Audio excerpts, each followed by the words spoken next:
comment ces documents ont été classés les uns à la suite des autres, c'est ce que leur lecture rendra clair. Tout le superflu a été éliminé afin qu'une histoire qui contrevient à tout ce que la croyance juge possible de nos jours s'impose comme une réalité pure et simple. Il ne s'y trouve, du début à la fin, aucune déposition où la mémoire ait été susceptible de se fourvoyer, car tous les récits retenus sont contemporains des faits qu'ils décrivent et sont rapportés du point de vue de ceux qui les ont écrits et dans les limites de leur connaissance. Chapitre 1 – L'invité de Dracula. Lorsque je partis en excursion, un beau soleil illuminait Munich, et l'air était rempli de cette joie particulière au début de l'été. La voiture s'ébranlait déjà lorsque Herr Delbrück, le patron de l'hôtel des 4 saisons, où j'étais descendu, accourut pour me souhaiter une promenade agréable. Puis, la main toujours sur la portière, il s'adressa au cocher. « Et surtout, soyez de retour avant le soir, n'est-ce pas ? Pour le moment, il fait beau, mais le vent du nord pourrait bien finir, malgré tout, par nous amener un orage. Il est vrai qu'il est inutile de vous recommander la prudence. Vous savez aussi bien que moi qu'il ne faut pas s'attarder en chemin cette nuit. » Il avait souri en disant ces mots. « Ja, mein Herr » fit Johann d'un air entendu et touchant de 2 doigts son chapeau. Il fit partir les chevaux à toute vitesse. Lorsque nous fûmes sortis de la ville, je lui fis signe d'arrêter et lui demandai aussitôt « Dites-moi, Johann, pourquoi le patron a-t-il parlé ainsi de la nuit prochaine ?» Et en se signant, il me répondit brièvement « Walpurgisnacht !» Puis de sa poche, il tira sa montre, une ancienne montre allemande en argent et de la grosseur d'un navet. Il la consulta en fronçant les sourcils et haussa légèrement les épaules dans un mouvement de contrariété. Je compris que c'était là sa façon de protester assez respectueusement contre ce retard inutile et je me laissai retomber au fond de la voiture. Aussitôt il se remit en route à vive allure et comme s'il voulait regagner le temps perdu. De temps à autre, les chevaux relevaient brusquement la tête et reniflaient. On eût dit qu'une odeur ou l'autre, que seul percevait, leur inspirait quelque crainte. Et chaque fois que je les voyais ainsi effrayés, moi-même, assez inquiet, je regardais le paysage autour de moi. La route était battue des vents, car nous montions une côte depuis un bon moment et parvenions sur un plateau.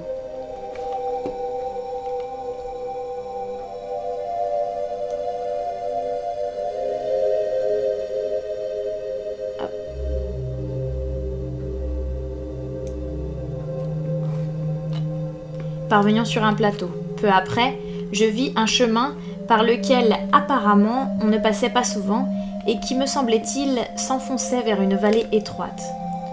J'eus fort envie de le prendre et, même au risque d'importuner Johann, je lui criai de nouveau d'arrêter et lui expliquai alors que j'aimerais descendre par ce chemin.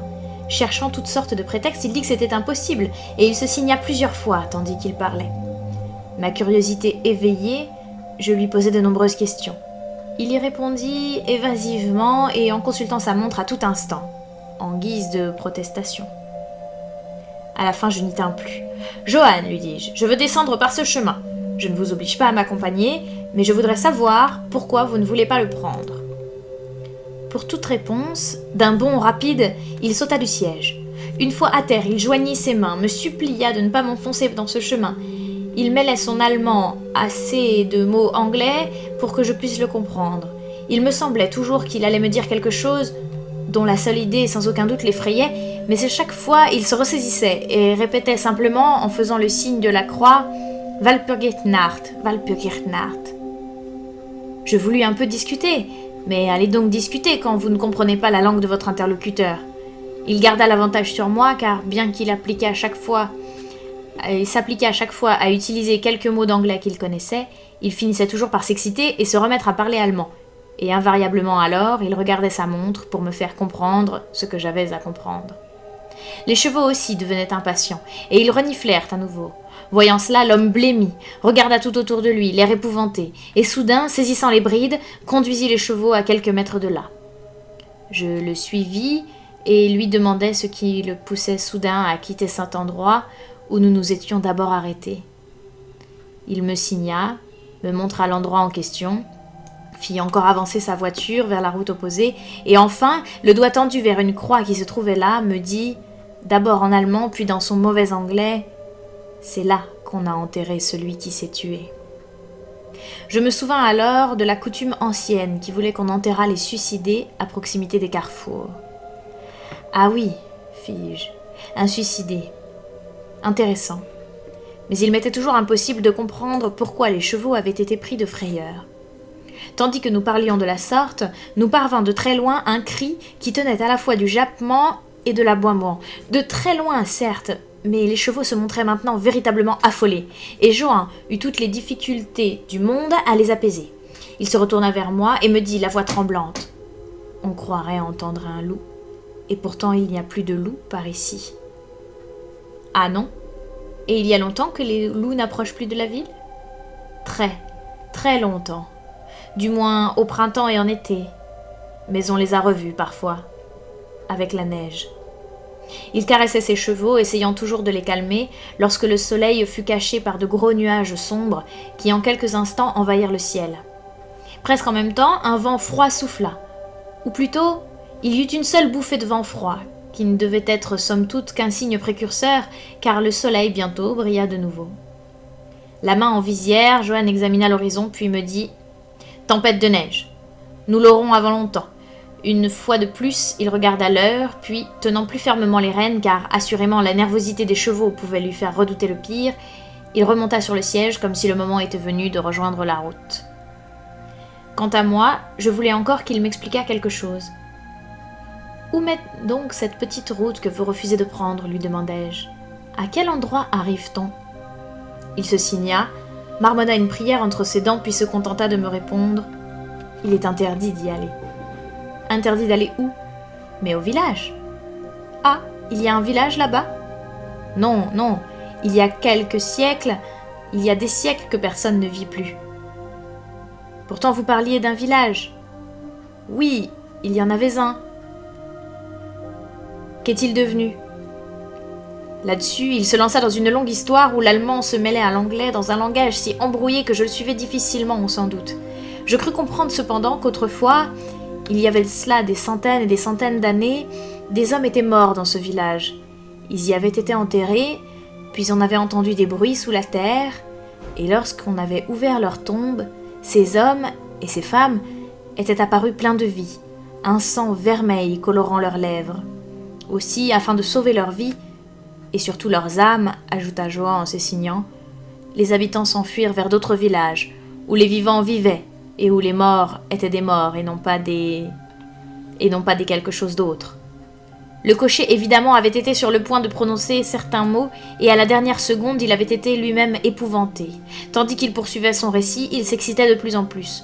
On eût dit que son imagination l'emportait, et c'est dans une véritable crise de terreur qu'il l'acheva, pâle comme la mort, suant à grosses gouttes, tremblant, regardant avec angoisse autour de lui comme s'il s'attendait à voir se manifester quelque présence redoutable sur la plaine où le soleil brillait de tous ses feux.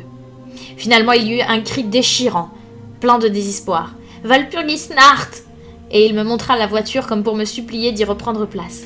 Mon sang anglais me monta à la tête, et reculant d'un pas ou deux, je dis à l'Allemand « Vous avez peur, Johan, vous avez peur. Reprenez la route de Munich. Je retournerai seul. La promenade à pied me fera du bien. » La portière étant ouverte, je n'eus qu'à prendre ma canne en bois de chêne, dont, en vacances, j'avais toujours soin de me munir. « Oui, rentrez à Munich, Johan, » reprirent. « Walpurgisnacht, cela ne concerne pas les Anglais. » Les chevaux s'énervaient de plus en plus, et Johan essayait à grand-peine de les retenir, cependant qu'il me priait instamment de ne rien faire d'aussi insensé. Pour moi, j'avais pitié du pauvre garçon, qui prenait la chose tellement à cœur. Cependant, je ne pouvais m'empêcher de rire.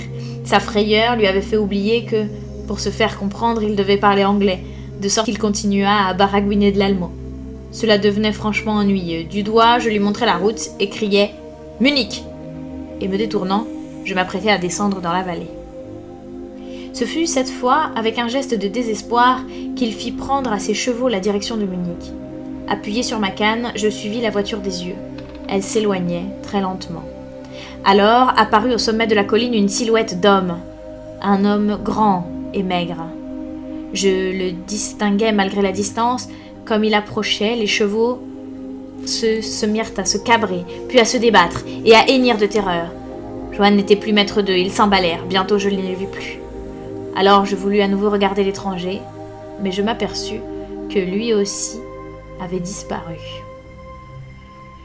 Ma foi, c'est le cœur léger que je m'engageais dans le chemin qui effrayait tant Johan. Pourquoi ? Il m'était vraiment impossible de le comprendre.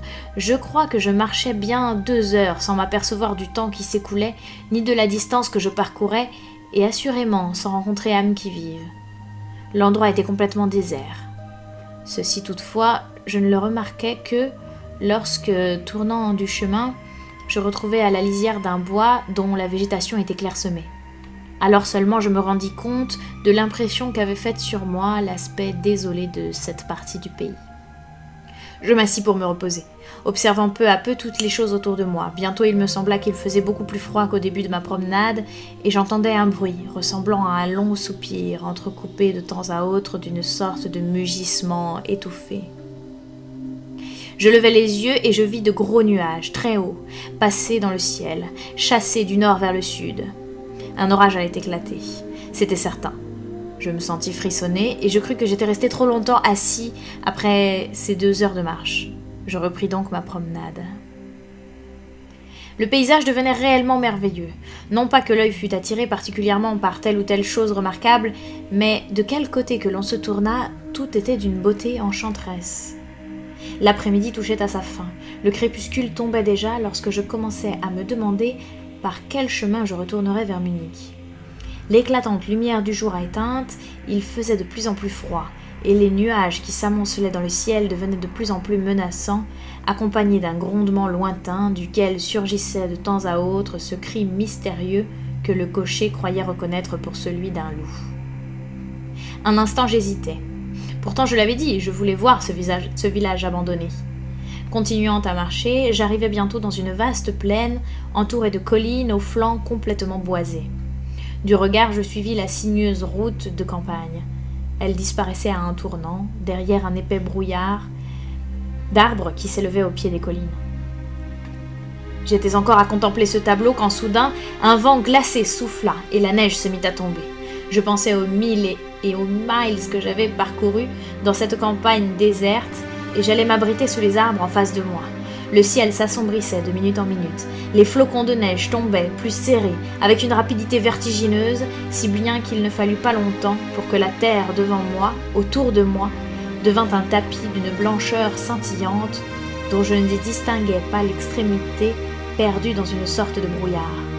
Je me remis en route, mais le chemin était très mauvais. Ses côtés se confondaient, ici avec les champs, là avec la lisière du bois, et la neige ne simplifiait pas les choses. Aussi ne fus-je pas long à m'apercevoir que je m'étais écarté du chemin, car mes pieds sous la neige s'enfonçaient de plus en plus dans l'herbe et me semblait-il dans une sorte de mousse. Le vent soufflait avec violence, le froid devenait piquant et j'en souffrais véritablement en dépit de l'exercice que j'étais bien forcé de faire dans mes efforts pour avancer. Des tourbillons de neige m'empêchaient presque de garder les yeux ouverts. De temps en temps, un éclair déchirait les nues, et l'espace d'1 ou 2 secondes, je voyais alors devant moi de grands arbres, surtout des ifs et des cyprès, couverts de neige. À l'abri sous les arbres, entouré du silence de la plaine environnante, je n'entendais rien d'autre que le vent siffler au-dessus de ma tête. L'obscurité qu'avait créée l'orage fut engloutie par l'obscurité définitive de la nuit. Puis la tempête parut s'éloigner. Il n'y avait plus, par moments, que des rafales d'une violence extrême, et chaque fois j'avais l'impression que ce cri mystérieux, presque surnaturel, du loup était répété par un écho multiple. Entre les énormes nuages noirs apparaissait parfois un rayon de lune qui éclairait tout le paysage. Je pus de la sorte me rendre compte que j'étais parvenu au bord de ce qui ressemblait vraiment à une forêt d'ifs et de cyprès. Comme la neige avait cessé de tomber, je quittai mon abri pour aller voir de plus près. Je me dis que peut-être je trouverais là une maison, fût-elle en ruine, qui me serait un refuge plus sûr. Longeant la lisière du bois, je m'aperçus que j'en étais séparé par un mur bas, mais un peu plus loin j'y trouvai une brèche. À cet endroit, la forêt de cyprès s'ouvrait en 2 rangées parallèles pour former une allée, conduisant à une masse carrée qui devait être un bâtiment. Mais au moment précis où je l'aperçus, des nuages voilèrent la lune et c'est dans l'obscurité complète que je remontais l'allée. Je frissonnais de froid tout en marchant, mais un refuge m'attendait et cet espoir guidait mes pas. En réalité, j'avançais tel un aveugle. Je m'arrêtais. Étonné du silence soudain, l'orage était passé. Et en sympathie, eût-on dit, avec le calme de la nature, mon cœur semblait cesser de battre. Cela ne dura qu'un instant, car la lune surgit à nouveau entre les nuages et je vis que j'étais dans un cimetière et que le bâtiment carré au bout de l'allée était un grand tombeau de marbre, blanc comme la neige, qui le recouvrait presque entièrement et recouvrait le cimetière tout entier. Le clair de lune amena un nouveau grondement de l'orage qui menaçait de recommencer, et en même temps j'entendis les hurlements sourds mais prolongés de loups ou de chiens. Terriblement impressionné, je sentais le froid me transpercer peu à peu, et me semblait-il jusqu'au cœur même. Alors, tandis que la lune éclairait encore le tombeau de marbre, l'orage, avec une violence accrue, parut revenir sur ses pas. Poussé par une sorte de fascination, j'approchai de ce mausolée qui se dressait là, seul, assez étrangement. Je le contournai et je lus, sur la porte de style dorique, cette inscription en allemand: Comtesse d'Oligen de Graz, Styrie, elle a cherché et trouvé la mort, 1801. Au-dessus du tombeau, apparemment fiché dans le marbre, le monument funéraire était composé de plusieurs blocs de marbre, on voyait un long pieu en fer. Revenu de l'autre côté, je déchiffrais ces mots gravés en caractères russes: les morts vont vite. Tout cela était si insolite et mystérieux que je fus près de m'évanouir. Je commençais à regretter de n'avoir pas suivi le conseil de Johan. Une idée effrayante me vint alors à l'esprit. C'était la nuit de Walpurgis, Walpurgisnacht. Oui, la nuit de Walpurgis, durant laquelle des milliers et des milliers de gens croient que le diable surgit parmi nous, que les morts sortent de leur tombe et que tous les génies malins de la terre, de l'air et des eaux mènent une bacchanale. Je me trouvais au lieu même que le cocher avait voulu éviter à tout prix. Dans ce village abandonné depuis des siècles, ici on avait enterré la suicidée et j'étais seul devant son tombeau, impuissant, tremblant de froid, sous un linceul de neige, un orage violent menaçant à nouveau. Il me fallut faire appel à tout mon courage, à toute ma raison, aux croyances religieuses dans lesquelles j'avais été élevé pour ne pas succomber à la terreur.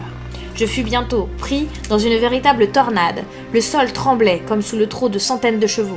Et cette fois, ce ne fut plus une tempête de neige, mais une tempête de grêle qui s'abattit avec une telle force que les grêlons emportaient des feuilles, cassaient les branches, si bien que, en un moment, les cyprès ne m'abritèrent plus du tout. J'étais précipité sous un autre arbre, mais là non plus je ne fus pas longtemps à l'abri. Je cherchais un endroit qui pût m'être vraiment un refuge. La porte du tombeau qui, étant de style dorique, comportait une embrasure très profonde. Là, appuyé contre le bronze massif, j'étais quelque peu protégé des énormes grêlons, car ils ne m'atteignaient plus que par ricochet après s'être d'abord tombé dans l'allée ou sur la dalle de marbre. Soudain la porte céda, s'entr'ouvrit vers l'intérieur. Le refuge que m'offrait ce sépulcre me sembla une aubaine par cet orage impitoyable, et j'allais y entrer lorsqu'un éclair fourchu illumina toute l'étendue du ciel. À l'instant même, aussi vrai que je suis vivant, je vis, ayant tourné les yeux vers l'obscurité du caveau, une femme très belle, aux joues rondes, aux lèvres vermeilles, étendue sur une civière et qui semblait dormir. Il y eut un coup de tonnerre et je fus saisi comme par la main d'un géant qui me rejetait dans la tempête. Tout cela s'était passé si rapidement qu'avant même que je pusse me rendre compte du choc, tant moral que physique, que j'avais reçu, je sentis à nouveau les grêlons s'abattre sur moi. Mais en même temps, j'avais l'impression étrange de n'être pas seul. Je regardais encore en direction du tombeau dont la porte était restée ouverte. Un autre éclair aveuglant parut venir frapper le pieu de fer qui surmontait le monument de marbre, puis se frayer un chemin jusqu'au creux de la terre tout en détruisant la majestueuse sépulture. La morte, en proie à d'affreuses souffrances, se souleva un moment. Les flammes l'entouraient de tous côtés, mais ses cris de douleur étaient étouffés par le bruit du tonnerre. Ce fut ce concert horrible que j'entendis en dernier lieu, car, à nouveau, la main géante me saisit et m'emporta à travers la grêle, tandis que le cercle des collines autour de moi répercutait les hurlements des loups. Le dernier spectacle dont je me souvienne est celui d'une foule mouvante et blanche, fort vague à vrai dire, comme si toutes les tombes s'étaient ouvertes pour laisser sortir les fantômes des morts qui se rapprochaient tous de moi à travers les tourbillons de grêle. Peu à peu cependant, je repris connaissance, puis j'éprouvai une si grande fatigue qu'elle m'effraya. Il me fallut longtemps pour me souvenir de ce qui s'était passé. Mes pieds me faisaient terriblement souffrir, et je n'arrivais pas à les remuer. Ils étaient comme engourdis. Ma nuque me semblait glacée, toute ma colonne vertébrale et mes oreilles, de même que mes pieds, étaient à la fois engourdis et douloureux. Pourtant j'avais au cœur une impression de chaleur véritablement délicieuse comparée à toutes ces sensations.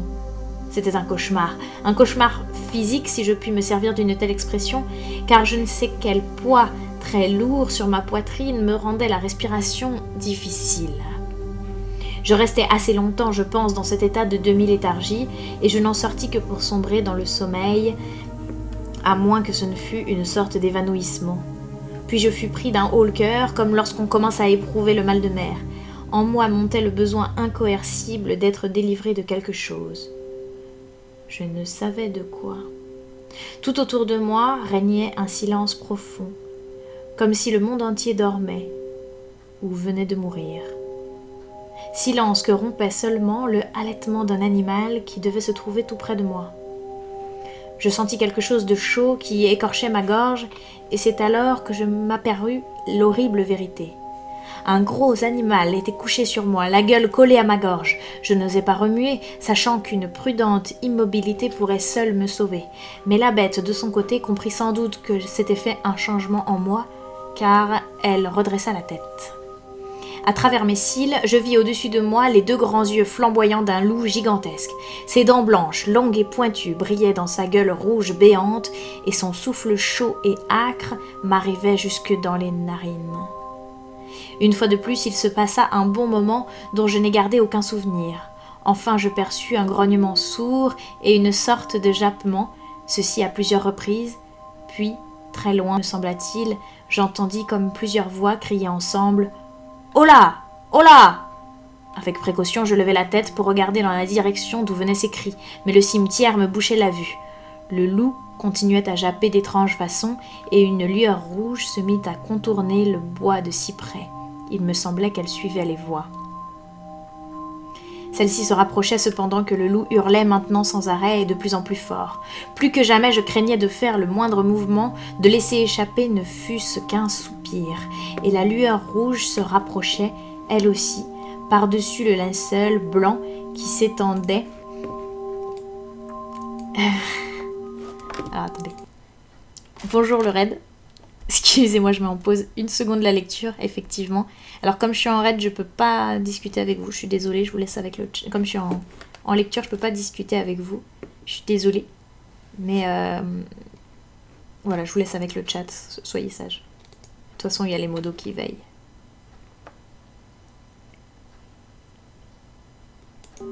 La lueur rouge se rapprochait, elle aussi, par-dessus le linceul blanc qui s'étendait tout autour de moi dans la nuit. Tout à coup, surgit de derrière les arbres au trot un groupe de cavaliers portant des torches.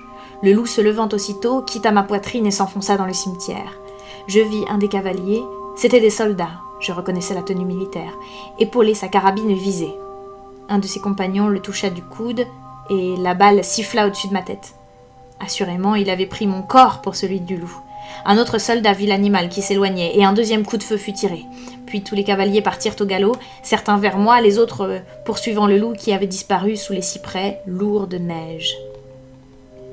Une fois qu'ils furent près de moi, je voulus enfin remuer bras et jambes, mais cela me fut impossible. J'étais sans force, encore que je ne perdisse rien de ce qui se passait, de ce qui se disait autour de moi. 2 ou 3 soldats mirent pied à terre et s'agenouillèrent pour m'examiner de près.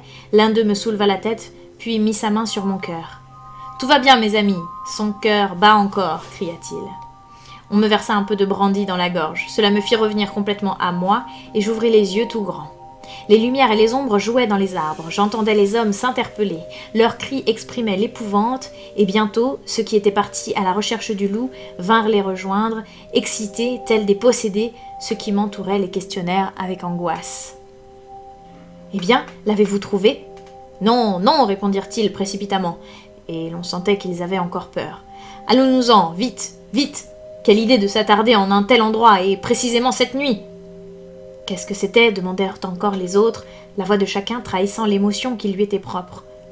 Les réponses furent assez différentes et surtout me semblèrent fort indécises, comme si tous les hommes avaient d'abord voulu dire la même chose, mais que la même peur les eût empêchés d'aller jusqu'au bout de leurs pensées. C'était... Oui, bredouilla l'un d'eux, qui ne s'était pas remis du choc. Un loup, mais pas tout à fait un loup, dit un autre en frissonnant d'horreur. Il ne sert à rien de tirer sur lui si on n'a pas une balle bénite, fit remarquer un troisième, qui parlait avec plus de calme. Bien nous en a pris de sortir cette nuit, s'exclama un quatrième. Vraiment, nous aurons bien gagné nos 1000 marques. Il y avait du sang sur les éclats de marbre, dit un autre, et ce n'est pas la foudre qui a pu l'y mettre. Et lui, n'est-il pas en danger? Regardez sa gorge. Voyez, mes amis, le loup s'est couché sur lui et lui a tenu le sang chaud.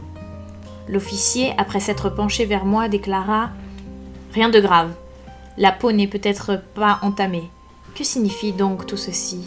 Car nous ne l'aurions jamais trouvé sans les cris du loup. »« Mais cette bête, où est-elle passée ?»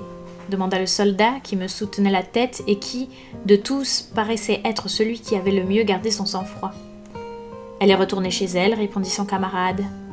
Son visage était livide et il tremblait de peur en regardant autour de lui. « N'y a-t-il pas assez de tombes ici où elle puisse se réfugier? Allons, mes amis, vite, quittons cet endroit maudit. » Le soldat me fit asseoir, cependant que l'officier donnait un ordre. Plusieurs hommes vinrent me prendre et me placèrent sur un cheval. L'officier lui-même sauta en selle derrière moi et à nouveau donna un ordre, celui du départ. Laissant derrière nous les cyprès, nous partîmes au galop dans un alignement tout militaire. Comme je n'avais pas encore retrouvé l'usage de la parole, il me fut impossible de rien raconter de mon invraisemblable aventure, et sans doute tombai-je endormi, car la seule chose dont je me souvienne à partir de ce moment, c'est de m'être retrouvé debout, soutenu de chaque côté par un soldat. Il faisait jour, et vers le nord se reflétait sur la neige un long rayon de soleil semblable à un sentier de sang. L'officier recommandait à ses hommes de ne pas parler de ce qu'ils avaient vu. Ils diraient seulement qu'ils avaient trouvé un Anglais que gardait un grand chien.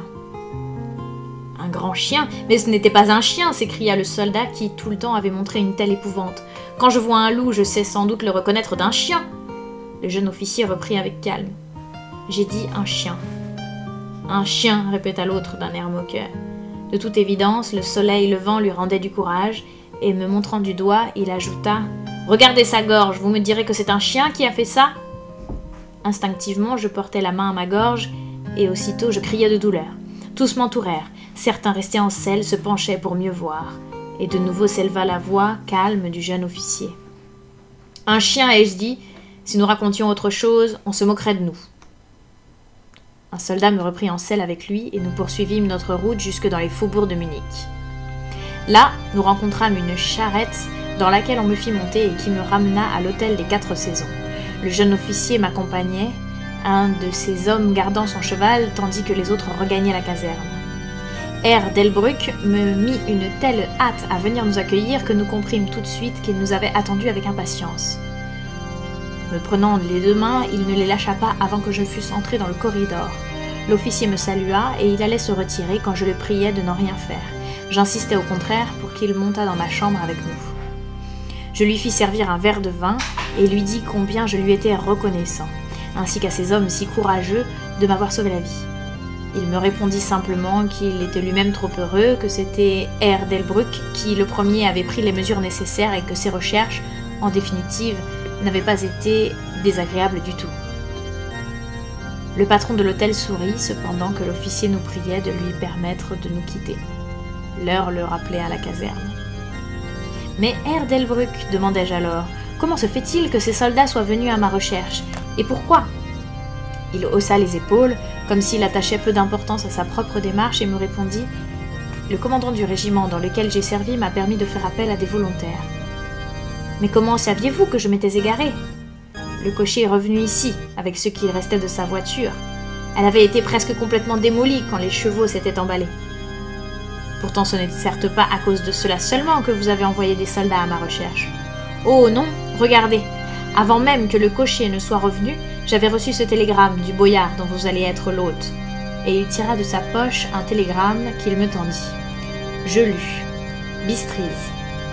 Veillez attentivement sur celui qui sera mon hôte. Sa sûreté est pour moi très précieuse. S'il lui arrivait quelque chose de fâcheux ou s'il disparaissait, faites tout ce que vous pouvez pour le retrouver et lui sauver la vie. C'est un Anglais, donc il aime l'aventure. La neige, la nuit et les loups peuvent être pour lui autant de dangers. Ne perdez pas un instant si vous avez quelque inquiétude à son sujet. Ma fortune me permettra de récompenser votre zèle. Dracula. Je tenais encore cette dépêche en main quand j'eus l'impression que la chambre tournait autour de moi, et si le patron de l'hôtel ne m'avait pas soutenu, je crois bien que je serais tombée. Tout cela était si étrange, si mystérieux, si incroyable que j'avais peu à peu le sentiment d'être le jouet et l'enjeu de puissances contraires, et cette seule et vague idée en quelque sorte me paralysait. Certes, je me trouvais sous une protection mystérieuse. Presque à la minute opportune, un message venu d'un pays lointain m'avait préservé du danger de m'endormir sous la neige et m'avait tiré de la gueule du loup. Journal de Jonathan Harker, sténographié. Bistrise, 3 mai. Quitté Munich à 8 h du soir, le 1er mai. Arrivé à Vienne de bonne heure, le lendemain matin. Nous aurions dû y être à 6 h 46, mais le train avait 1 heure de retard. À en juger d'après ce que j'ai pu apercevoir du wagon, et d'après les quelques rues où je me suis promenée une fois débarquée, Budapest est une très belle ville. Mais je craignais de devoir trop m'éloigner de la gare. Malgré ce retard, nous devions repartir comme prévu. J'eus l'impression très nette de quitter l'Occident pour entrer dans le monde oriental. Après avoir franchi les magnifiques ponts du Danube, on pénètre immédiatement dans une région où prévalent les coutumes turques. Ayant quitté Budapest sans trop de retard, nous arrivâmes le soir à Klausenburg. Je m'y arrêtai pour passer la nuit à l'hôtel royal. On me servit un dîner, ou plutôt au souper, un poulet au poivre rouge. Délicieux, mais cela donne une soif. Le garçon m'a appris que cela s'appelait du paprika Hand, que c'était un plat national et donc que j'en trouverais partout dans les Carpates. Ma légère connaissance de l'allemand me fut fort utile en cette occasion. Sans cela vraiment, j'ignore comment je m'en serais tirée. À Londres, quelques moments de loisirs m'avaient permis d'aller à la bibliothèque du British Museum et j'y avais consulté les cartes de géographie et les livres traitant de la Transylvanie. Il me paraissait intéressant de connaître certaines choses du pays puisque j'avais affaire à un gentilhomme de là-bas. Je me rendis compte, la région dont il parlait dans ses lettres était située à l'est du pays, à la frontière des 3 États, Transylvanie, Moldavie, Bucovine, dans les Carpates. Une des parties de l'Europe les moins connues et les plus sauvages. Mais aucun livre, aucune carte ne put me renseigner sur l'endroit où se trouvait le château du comte Dracula, car il n'existe aucune carte détaillée de ce pays. Mes recherches m'apprirent toutefois que Bistrise, où me disait le comte Dracula je devais prendre la diligence, était une vieille petite ville très connue. Je notais là mes principales impressions, cela me rafraîchira la mémoire quand je parlerai de mes voyages à Mina. 4 races se sont implantées en Transylvanie, les Saxons, les Daces, les Magyars et les Skelzer. C'est parmi ceux-ci que je dois séjourner. Ils prétendent descendre d'Attila et des Huns. Peut-être est-ce vrai, car lorsque les Magyars conquirent le pays au XIe siècle, ils trouvèrent les Huns déjà établis. Il paraît que toutes les superstitions du monde se retrouvent dans les Carpates et ne manquent pas de faire bouillonner l'imagination populaire. S'il en est ainsi, mon séjour pourra être des plus intéressants. Je ne manquerai pas d'interroger le comte au sujet de ces nombreuses superstitions. Je dormis mal. Non que mon lit ne fût pas confortable, mais je fis toutes sortes de rêves étranges. Un chien ne cessa durant toute la nuit de hurler sous ma fenêtre. Est-ce à cause de mon insomnie ou fût-ce le paprika? Car j'eus beau boire toute l'eau de ma carafe, la soif me desséchait toujours la gorge. Vers le matin, enfin, je me suis sans doute profondément endormie, car je me suis réveillée en entendant frapper à ma porte, et il me sembla qu'on devait frapper depuis longtemps. Au petit déjeuner, j'eus à nouveau du paprika, ainsi qu'une espèce de porridge fait de farine de maïs qu'on appelle mamaliga. Je demanderai la recette pour Mina. Je déjeunais en hâte, car le train partait quelques minutes avant 8 h, ou plus exactement, il aurait dû partir quelques minutes avant 8 h, mais lorsqu'après une véritable course, j'arrivai à la gare à 7 h 30, J'entendis plus d'une heure dans le compartiment où je m'étais installée avant que le train ne démarrât. Il me semblait que plus on va vers l'est, plus les trains ont du retard. Qu'est-ce que cela doit être en Chine? Nous roulâmes toute la journée à travers un fort beau pays, d'aspects variés. Tantôt nous apercevions soit des petites villes, soit des châteaux juchés au sommet de collines escarpées, comme on en voit représentés dans les anciens missels. Tantôt nous longions des cours d'eau plus ou moins importants, mais qui tous sont sujets à de fortes crues. À chaque gare où nous nous arrêtions, les quais fourmillaient de gens vêtus de costumes de toutes sortes. Les uns ressemblaient tout simplement à des paysans, comme on en voit chez nous ou en France ou en Allemagne. Ils portaient des vestes courtes sur des pantalons de coupe assez grossière et des chapeaux ronds. Mais d'autres étaient plus pittoresques. Les femmes paraissaient jolies pour autant que vous ne les voyiez pas de trop près, mais la plupart étaient si fortes qu'elles n'avaient pour ainsi dire pas de taille. Toutes portaient de volumineuses manches blanches et de larges ceintures garnies de bandes de tissu d'autres couleurs, et qui flottaient tout autour d'elles au-dessus de leurs jupes. Les Slovaques étaient bien les plus étranges de tous, avec leurs grands chapeaux de cow-boy, leurs pantalons bouffants d'un blanc sale, leurs chemises de lin blanc et leurs lourdes ceintures de cuir, hautes de près d'un pied, cloutées de cuivre. Ils étaient chaussés de hautes bottes, dans lesquelles ils rentraient le bas de leurs pantalons. Leurs longs cheveux noirs et leurs épaisses moustaches noires ajoutaient encore à leur aspect pittoresque, mais sans leur en donner en vérité un air très agréable. Si j'avais voyagé en diligence, je les aurais pris aisément pour des brigands. Bien que, m'a-t-on dit, ils ne fassent jamais de mal à personne, au contraire, ils sont plutôt pusillanimes. Il faisait déjà nuit lorsque nous arrivâmes à Bystrise, et je l'ai dit, c'est une vieille ville au passé intéressant, située presque à la frontière. Il y a 50 ans, de grands incendies la ravagèrent coup sur coup. Au début du XVIIe siècle, elle avait soutenu un siège de 3 semaines. Le comte Dracula m'avait indiqué l'hôtel de la Couronne d'Or. Je fus ravie de voir que c'était une très vieille maison, car naturellement je souhaitais connaître autant que possible les coutumes du pays. De toute évidence, on m'attendait. Lorsque j'arrivai devant la porte, je me trouvai en face d'une femme d'un certain âge, au visage plaisant, habillée comme les paysannes de l'endroit d'une blouse blanche et d'un long tablier de couleur qui enveloppait et moulait le corps.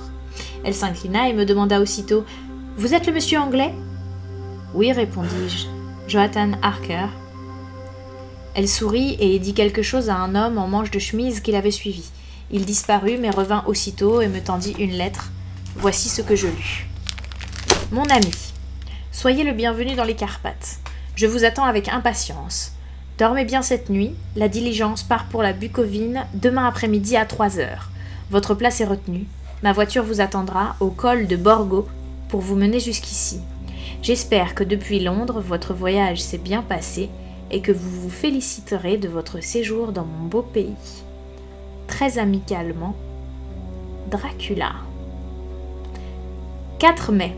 Le propriétaire de l'hôtel avait lui aussi reçu une lettre du comte lui demandant de me réserver la meilleure place de la diligence. Mais lorsque je voulus lui poser certaines questions, il se montra si réticent et prétendit ne pas bien connaître l'allemand que je parlais. Un mensonge assurément, puisque jusque-là il l'avait parfaitement compris. À en juger en tout cas par la conversation que nous avions eue lors de mon arrivée chez lui. Lui et sa femme échangèrent des regards inquiets, puis il répondit en bafouillant que l'argent pour la diligence avait été envoyé avec une lettre et qu'il ne savait rien de plus. Quand je lui demandai s'il connaissait le comte Dracula et s'il pouvait me donner certains renseignements au sujet du château, tous les deux se signèrent, déclarèrent qu'ils ignoraient tout et me firent comprendre qu'ils n'en diraient pas davantage. Comme l'heure du départ approchait, je n'eus pas le temps d'interroger d'autres personnes, mais tout cela m'a paru fort mystérieux et peu encourageant. Au moment où j'allais partir, la patronne monta à sa chambre et me demanda sur un ton affolé « Devez-vous vraiment y aller? Oh mon jeune monsieur, devez-vous vraiment y aller ?» Elle était à ce point bouleversée qu'elle avait de la peine à retrouver le peu d'allemand qu'elle savait et le mêler à des mots qui m'étaient totalement étrangers. Quand je lui répondis que je devais partir tout de suite et que j'avais à traiter une affaire importante, elle me demanda encore « Savez-vous quel jour nous sommes ?» J'ai répondu que nous étions le 4 mai. « Oui, fit-elle en hochant la tête, le 4 mai, bien sûr. Mais quel jour est-ce » Comme je lui disais que je ne saisissais pas sa question, elle reprit « C'est la veille de la Saint-Georges. Ignorez-vous que cette nuit, aux 12 coups de minuit, tous les maléfices régneront en maître sur la terre? Ignorez-vous où vous allez et au-devant de quoi vous allez ?»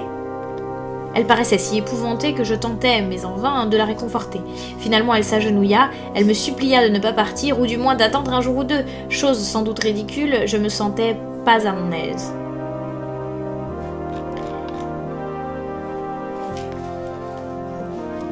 Cependant, on m'attendait au château, rien ne m'empêcherait d'y aller. J'essayai de la relever, je lui dis sur un ton fort grave que je la remerciais, mais que je devais absolument partir. Elle se releva, s'essuya les yeux, puis prenant le crucifix suspendu à son cou, elle me le tendit. Je ne savais que faire, car, élevée dans la religion anglicane, j'avais appris à considérer de telles habitudes comme relevant de l'idolâtrie. Et pourtant j'aurais fait preuve, me semblait-il, d'impolitesse en repoussant ainsi l'offre d'une dame âgée qui ne me voulait que du bien et qui vivait, à cause de moi, des moments de véritable angoisse. Elle lut sans doute sur mon visage l'indécision où je me trouvais. Elle me passa le chapelet autour du cou en me disant simplement « Pour l'amour de votre mère ». Puis elle sortit de la chambre. J'écris ces pages de mon journal en attendant la diligence, qui naturellement est en retard, et ma petite croix me pend encore au cou. Est-ce la peur qui agitait ainsi la vieille dame, ou les effrayantes superstitions du pays, ou cette croix elle-même? Je ne sais. Mais le fait est que je me sens moins calme que d'habitude. Si jamais ce journal parvient à Mina avant que je ne la revoie moi-même, elle y trouvera du moins mes adieux. Voici la diligence. 5 mai, au château. La pâleur grise du matin s'est dissipée peu à peu. Le soleil est déjà haut sur l'horizon, qui apparaît comme découpé par des arbres des collines. Je n'ai plus envie de dormir, et puisqu'il me sera loisible demain de me lever quand je voudrais, je vais écrire jusqu'à ce que je me rendorme, car j'ai beaucoup de choses étranges à écrire, et pour que le lecteur ne croie point ce que j'ai fait un trop bon repas avant de quitter Bistrise, qu'il me permette de lui donner exactement le menu. On me servit ce qu'on appelle ici un steak de brigand. Quelques morceaux de lard accompagnés d'oignons, de bœuf et de paprika, le tout enroulé sur de petits bâtons et rôti au-dessus de la flamme, tout simplement, comme à Londres, nous faisons des abats de viande de boucherie. Je bus du médiage doré, un vin qui vous pique légèrement la langue, mais ma foi, ce n'est pas désagréable du tout. J'en pris seulement 2 verres. Lorsque je montais dans la diligence, le conducteur n'était pas encore sur son siège, mais je le vis qui s'entretenait avec la patronne de l'hôtel. Sans aucun doute, il parlait de moi, car de temps à autre, il tournait la tête de mon côté. Des gens assis sur le banc près de la porte de l'hôtel se levèrent, s'approchèrent d'eux, écoutaient ce qu'ils disaient, puis à leur tour me regardèrent avec une visible pitié. Pour moi, j'entendais souvent les mêmes mots qui revenaient sur leurs lèvres, des mots que je ne comprenais pas. D'ailleurs, ils parlaient plusieurs langues. Aussi, ouvrant tout tranquillement mon sac de voyage, j'y pris mon dictionnaire polyglotte et cherchai la signification de tous ces mots étranges. J'avoue qu'il n'y avait pas là de quoi me rendre courage, car je m'aperçus par exemple que Ordog signifie Satan, Pokol, enfer, Stregoïka, sorcière, Vrolok et Vloxclac, quelque chose comme vampire ou loup-garou en 2 dialectes différents. Quand la diligence se mit en route, les gens qui, devant l'hôtel, s'étaient rassemblés de plus en plus nombreux firent tous ensemble signe de croix, puis dirigèrent sur moi l'index et le majeur. Non sans quelques difficultés, je parvins à me faire expliquer par un de mes compagnons de voyage que ces gestes signifiaient qu'il voulait me défendre ainsi contre le mauvais œil. Nouvelle plutôt désagréable pour moi qui partais vers l'inconnu. Mais d'autre part, tous ces hommes et toutes ces femmes paraissaient me témoigner tant de sympathie, partager le malheur où ils me voyaient déjà, que j'en fus profondément touchée. Je n'oublierai jamais les dernières images que j'emportais de cette foule bigarrée, rassemblée dans la cour de l'hôtel, cependant que chacun se signait sous la large porte cintrée. Le cocher, dont les larges pantalons cachaient presque le siège tout entier, le siège, ça se dit Gotza, fit claquer son fouet au-dessus de ses 4 chevaux attelés de front, et nous partîmes. La beauté du paysage me fit bientôt oublier mes angoisses, mais je ne pense pas que j'aurais pu me débarrasser aussi aisément si j'avais saisi tous les propos de mes compagnons. Devant nous s'étendaient des bois et des forêts, avec çà et là des collines escarpées, au sommet desquelles apparaissait un bouquet d'arbres ou quelques fermes dont le pignon blanc surplombait la route. Partout, les arbres fruitiers étaient en fleurs, véritable éblouissement de pommiers, de pruniers, de poiriers, de cerisiers, et l'herbe des vergers que nous longions scintillait de pétales tombés. Contournant ou montant les collines, la route se perdait dans les méandres d'herbes vertes où se trouvait comme enfermée entre 2 lisières de bois de pin. Cette route était des plus mauvaises, et pourtant nous roulions à toute vitesse, ce qui m'étonnait beaucoup. Sans doute le conducteur voulait-il arriver à Borgo-Prund sans perdre de temps. On m'apprit que la route en été était excellente, mais qu'elle n'avait pas encore été remise en état après les chutes de neige de l'hiver précédent. À cet égard, elle différait des autres routes des Carpates. En effet, de tout temps, on a eu soin de ne pas les entretenir, de peur que les Turcs ne s'imaginent qu'on prépare une invasion et ne déclarent aussitôt la guerre. Au-delà de ces collines s'élevaient d'autres forêts, des grands pics des Carpates même. Nous les voyions à notre droite, à notre gauche, le soleil d'après-midi illuminant leurs tons déjà splendides. Bleu foncé et pourpre dans le creux des hauts rochers, vert et brun là où l'herbe recouvrait légèrement la pierre, puis c'était une perspective sans fin de rocs découpés et pointus qui se perdaient dans le lointain où surgissaient des sommets neigeux. Quand le soleil commença à décliner, nous vîmes ici et là, dans les infractuosités des rochers, étinceler une chute d'eau.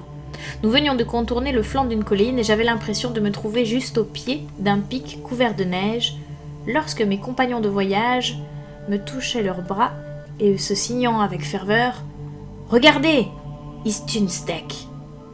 le trône de Dieu. Nous continuâmes notre voyage qui me paraissait ne jamais devoir finir. Le soleil derrière nous descendait de plus en plus sur l'horizon et les ombres du soir, peu à peu, nous entourèrent. Cette sensation d'obscurité était d'autant plus nette que, tout en haut, les sommets neigeux retenaient encore la clarté du soleil et brillaient d'une délicate lumière rose.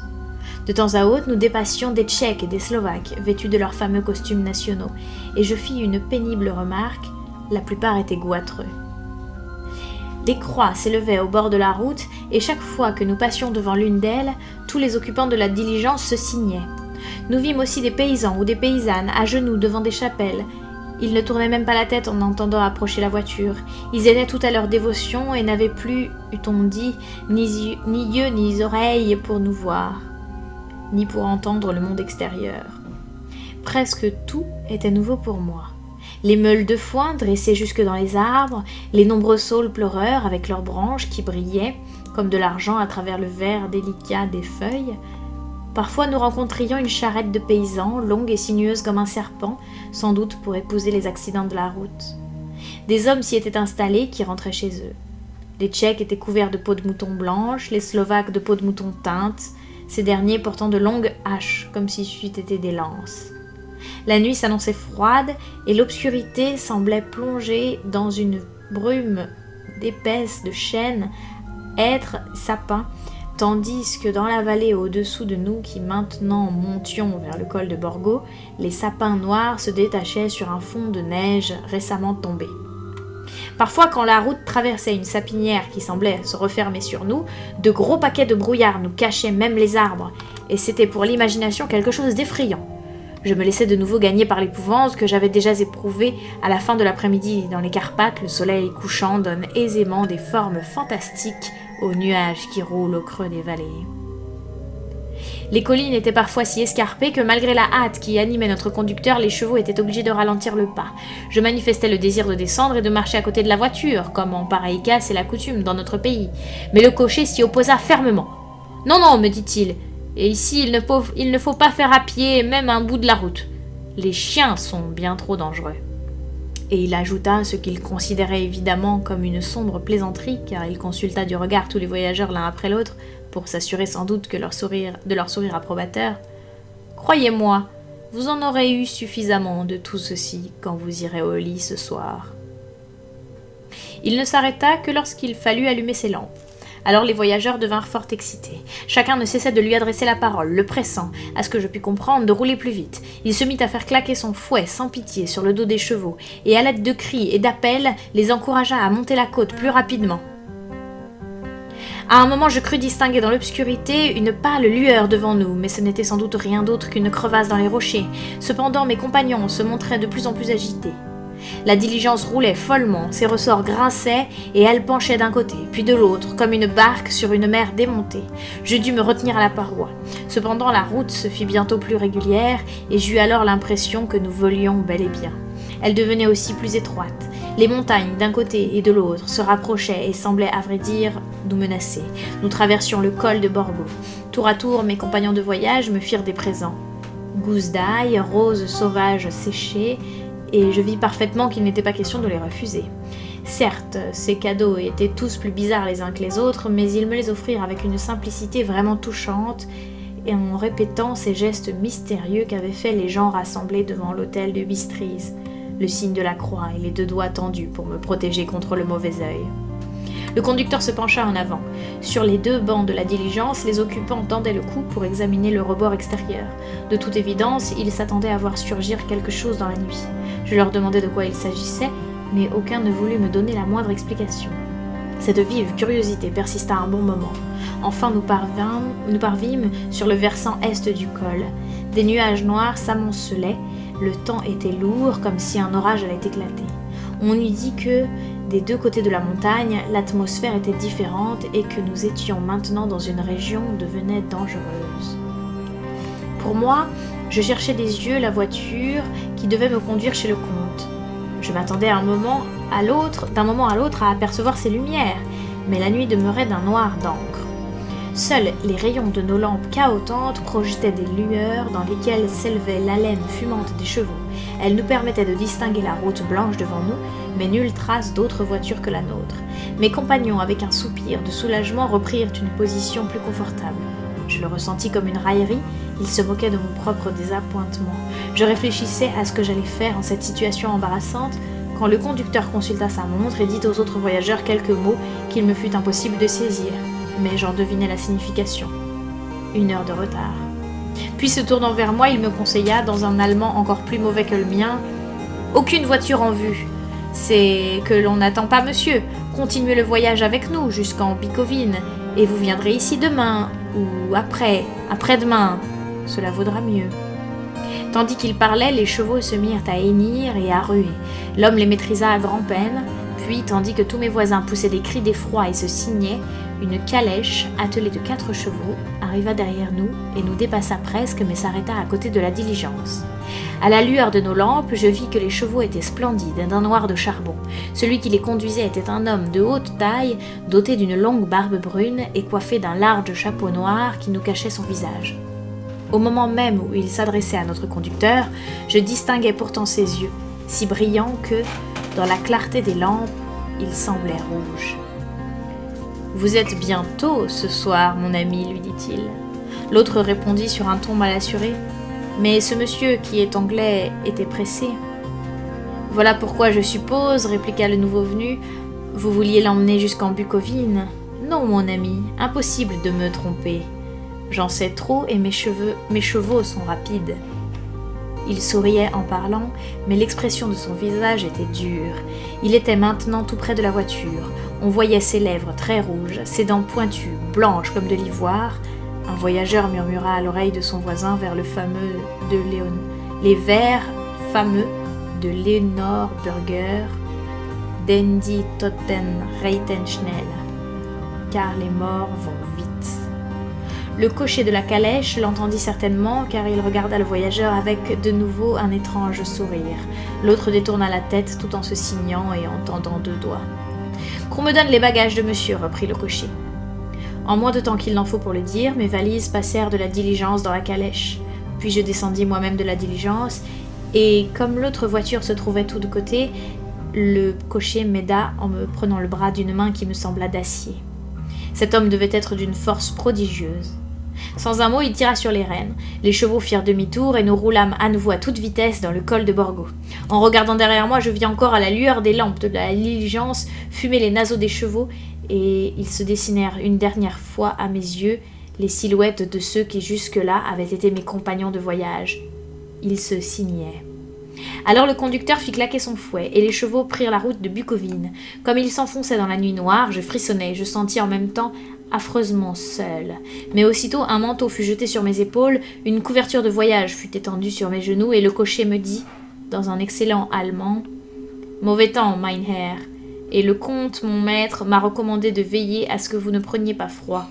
Le flacon de Slivovitz, l'eau-de-vie de la région, est là, sous le siège, si vous en avez besoin. » Je n'en pris pas une goutte, mais ce m'était déjà un réconfort de savoir qu'il y en avait dans la voiture. Mon inquiétude, cependant, était loin de se calmer. Au contraire, je crois que si j'en avais eu la possibilité, j'aurais interrompu ce voyage de plus en plus mystérieux. La calèche roulait de plus en plus vite. tout droit. Soudain, elle tourna brusquement, prit une autre route, de nouveau toute droite. Il me semblait que nous passions et repassions, toujours au même endroit. Aussi y appliquai-je mon attention, essayant de retrouver tel ou tel point de repère. Je m'aperçus que je ne m'étais pas trompée. J'aurais voulu demander au cocher ce que cela signifiait. Toutefois, je préférais me taire, me disant que dans la situation où j'étais, j'aurais beau protester s'il avait reçu l'ordre de traîner en route. Bientôt cependant, j'eus envie de savoir l'heure, et je fis craquer une allumette afin de consulter ma montre. Il était près de minuit. Je tressaillis d'horreur. Sans doute les superstitions à propos de tout ce qui se passe à minuit m'impressionnaient-elles davantage après les événements insolites que je venais de vivre? Qu'allait-il m'arriver maintenant? Un chien se mit à hurler au bas de la route, sans doute dans une cour de ferme. On eût dit un hurlement de peur qui se prolongeait. Il fut repris par un autre chien, puis un autre, et encore un autre, jusqu'à ce que, porté par le vent, qui maintenant gémissait à travers le col, ces cris sauvages et sinistres parussent venir de tous les coins du pays. Ils montaient dans la nuit, d'aussi loin que l'imagination pouvait le concevoir. Aussitôt les chevaux se cabrèrent, mais le cocher les rassura en leur parlant doucement. Ils se calmèrent, mais ils tremblaient et suaient, comme s'ils avaient fait une longue course au galop. Ce fut alors que les montagnes les plus éloignées, nous entendîmes des hurlements plus impressionnants encore, plus aigus et plus forts en même temps. Des loups. Je fus sur le point de sauter de la calèche et de m'enfuir, tandis que les chevaux se cabraient et ruaient à nouveau. Le cocher n'eut pas trop de toute sa force pour les empêcher de s'emballer. Mes oreilles, pourtant, s'accoutumèrent bientôt à ces cris, et les chevaux laissèrent le cocher descendre de la voiture et venir se placer devant eux. Il les caressa, les tranquillisa, leur murmura toutes sortes de mots gentils, et l'effet fut extraordinaire. Aussitôt, quoique ne cessant pas de trembler, ils obéirent au cocher qui remonta sur son siège, reprit les rênes et repartit à toute allure. Cette fois, parvenu de l'autre côté du col, il changea de direction et il prit une route étroite qui s'enfonçait vers la droite. Bientôt nous fûmes entre deux rangées d'arbres qui, à certains endroits, formaient réellement une voûte au-dessus du chemin, si bien que nous avions l'impression de traverser un tunnel. Et de nouveau, de part et d'autre, de grands rochers nous gardaient, sans rien perdre cependant de leur air menaçant. Abrités de la sorte, nous entendions toutefois le vent siffler et gémir entre les rochers, et les branches des arbres s'agitaient violemment. Il faisait pourtant de plus en plus froid. Une neige très fine commençait à tomber. Il ne fallut pas bien longtemps pour que tout fût blanc autour de nous. Le vent nous apportait encore des hurlements de chiens, encore qu'ils nous parvinssent de plus en plus faibles à mesure que nous nous éloignions. Mais à entendre les loups, on eût dit au contraire qu'eux se rapprochaient sans cesse. Ils finiraient par nous entourer complètement. J'en étais, je l'avoue, fort effrayée. Je voyais que l'inquiétude recommençait à s'emparer des chevaux également. Le cocher, cependant, restait parfaitement calme, regardant à gauche puis à droite, comme si rien n'était. J'avais beau essayer de distinguer quelque chose dans l'obscurité, je n'y parvenais pas. Tout à coup, assez loin sur notre gauche, j'aperçus une petite flamme bleue qui vacillait. Le cocher dut la voir en même temps que moi, car aussitôt il arrêta les chevaux, sauta à terre et disparut dans la nuit. Je ne me demandais ce que j'allais faire. Les loups hurlaient de plus en plus près de la voiture. J'hésitais encore quand le cocher réapparut soudain, sans dire un mot, remonta sur son siège et se remit en route. Peut-être m'étais-je endormie et cet incident ne cessait-il de m'obséder en rêve, car il me semblait qu'il se renouvelait indéfiniment. Oui, quand j'y pense maintenant, j'avais l'impression d'avoir fait un cauchemar horrible. À un moment donné, la flamme bleue jaillit si près de nous sur la route qu'elle me permit, dans l'obscurité profonde, de suivre chacun des gestes du cocher. Il se dirigea d'un pas rapide vers l'endroit où brillait la flamme, éclat bien faible malgré tout, puisque c'est à peine si l'on distinguait le sol alentour, ramassa quelques pierres qu'il entassa de manière assez étrange. Une autre fois, un effet d'optique à peine croyable se produisit. Se tenant entre la flamme et moi, il me la cachait. Pourtant, je la voyais encore, je continuais à voir parfaitement la lueur vacillante et mystérieuse. Il ne la cachait pas le moins du monde. J'en restai un moment stupéfait, mais je me dis bientôt qu'à force de vouloir percer l'obscurité, mes yeux m'avaient trompé. Alors nous roulâmes un bon moment, sans plus apercevoir de flammes bleues, mais les loups hurlaient toujours, comme s'ils nous encerclaient, et comme si leur cercle avançait vers la calèche. Le cocher mit de nouveau un pied à terre, et cette fois s'éloigna davantage. Pendant mon absence, les chevaux tremblèrent encore plus fort qu'ils ne l'avaient fait jusque-là, commencèrent à s'ébrouer, à hennir de peur. Je cherchais en vain la cause de cet effroi, puisque justement plus aucun loup ne hurlait, quand soudain la lune, qui voguait à travers les gros nuages noirs, apparut derrière le sommet dentelé d'un pic d'une hauteur impressionnante, et je vis à sa lueur blafarde les loups. Les loups nous entouraient, montraient leurs dents blanches et leurs langues rouges, le poil hérissé. Dans ce silence menaçant, ils étaient 100 fois plus effrayants que lorsqu'ils hurlaient. Je commençais à mesurer le danger que je courais. La peur me paralysait. Puis tout à coup, ils recommencèrent à pousser le hurlement, comme si le clair de lune avait sur eux quelque effet particulier. Les chevaux se démenaient d'impatience, promenaient autour d'eux des regards à faire pitié, mais le cercle vivant, le cercle d'horreur, restait fermé autour d'eux. J'appelais le cocher, je lui criais de revenir. Il me semblait que la seule chance qui me restait était d'essayer de briser le cercle pour faciliter son retour. Je criais donc encore et frappais la portière de la voiture, espérant effrayer les loups qui se trouvaient à ce côté-là, et me permettre ainsi à l'homme d'approcher. Comment fut-il là, je n'en sus rien, mais j'entendis sa voix autoritaire, et regardant dans la direction d'où elle venait, je le vis au milieu de la route, tandis que ses longs bras, il faisait le geste de repousser un obstacle invisible, les loups reculaient peu à peu. À ce moment, un gros nuage couvrit la lune, et de nouveau l'obscurité fut complète. Lorsque mes yeux y furent accoutumés, je vis que le cocher remontait dans la calèche, et les loups avaient disparu. Tout cela était si étrange, si inquiétant que je n'osais ni parler ni faire un seul mouvement. Le voyage me sembla interminable dans la nuit, que la lune n'éclairait même plus. Nous continuions à monter et la route monta encore longtemps. Bien que parfois, mais rarement, la voiture prit de courtes descentes rapides pour aussitôt gravir une nouvelle côte. Tout à coup, je m'aperçus que le cocher faisait entrer les chevaux dans la cour d'un grand château en ruine. De hautes fenêtres obscures ne s'échappait aucun ray de lumière. Les vieux créneaux se découpaient sur le ciel, où la lune, en ce moment, triomphait des nuages.